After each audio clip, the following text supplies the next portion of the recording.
Minute পর আবার ফিরে এলাম। কড়াতে দেখুন লাগছে না, তেল ছাড়ছে, এই জন্য ভাজতে হবে, একটু লালচে করে ভাজতে হবে।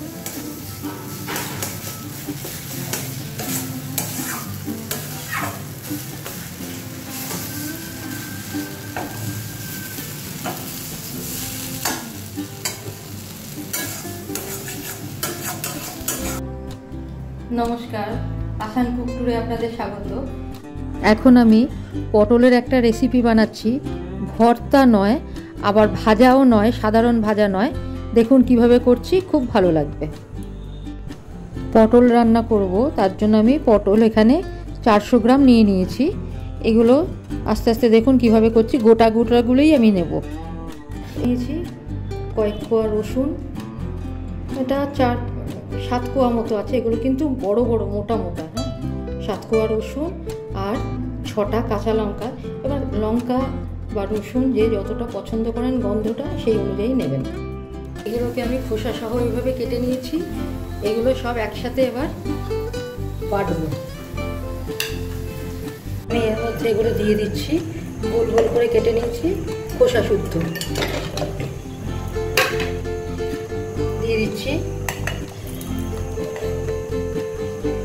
সমস্ত রসুন লঙ্কা সব দিয়ে দিলাম, দিয়ে এবার এগুলোকে বেটে নেব। সামান্য একটু জল দেব, প্রথমে জল দিচ্ছি না, আগে এইভাবেই একটু বেটে নিচ্ছি। এতে একটু জল দিয়ে দিচ্ছি।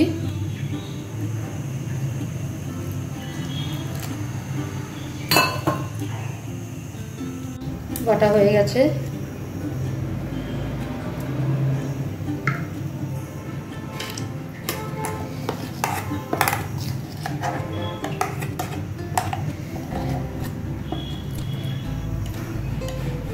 আর একটু বাটবো, একদম মিহি পেস্ট করব। বাটা হয়ে গেছে, পেস্ট একদম মিহি পেস্ট হয়ে গেছে। এবার আমি কড়াতে যাচ্ছি। কড়াতে তেল দিয়ে দিচ্ছি, তেল দিয়ে দিচ্ছি।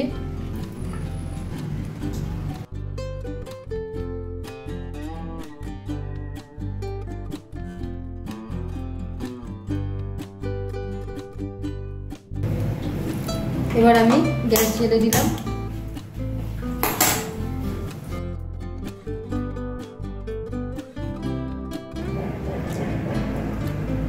তেল গরম হয়ে গেছে। কড়ার গায়ে তেলটা এবার একটু মাখিয়ে নেব, যাতে সারা গায়ে তেল লেগে থাকে।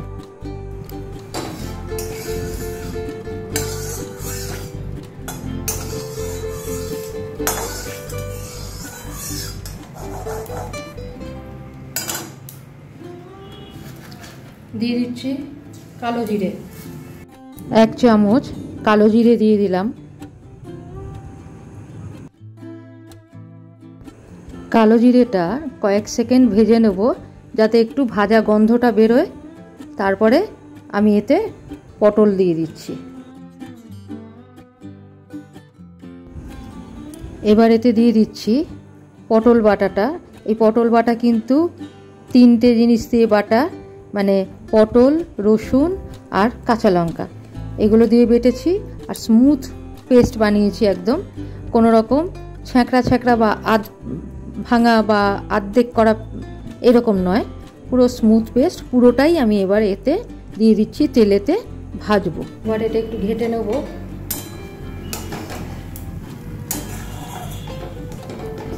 আঁচটা বাড়িয়ে দিচ্ছি। তেলটা একটু বেশি দিতে হবে, তেল ছেড়ে আসবে। দিয়ে দিচ্ছি আন্দাজ মতো হলুদ।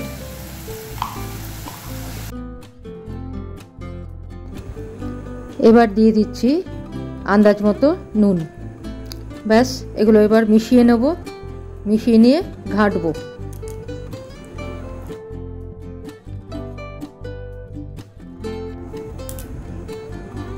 মিডিয়াম আছে, এটাকে কিন্তু সমানে একটু ঘেটে যাব।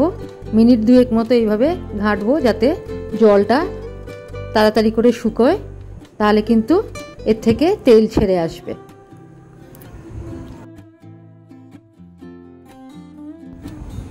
2 মিনিট ধরে কন্টিনিউয়াস ঘাঁটার পরে এবার কিন্তু আঁচটাকে কমিয়ে দিচ্ছি আর ঢাকা দিয়ে দিচ্ছি, নিচে যাতে লেগে না ধরে তার জন্যই কিন্তু একটু কুক হতে দেবো কিছুক্ষণ ধরে, আর তার জন্য একটু ঢাকাও দিয়ে দেবো, তাতে কি হবে, টেস্টও ভালো হবে।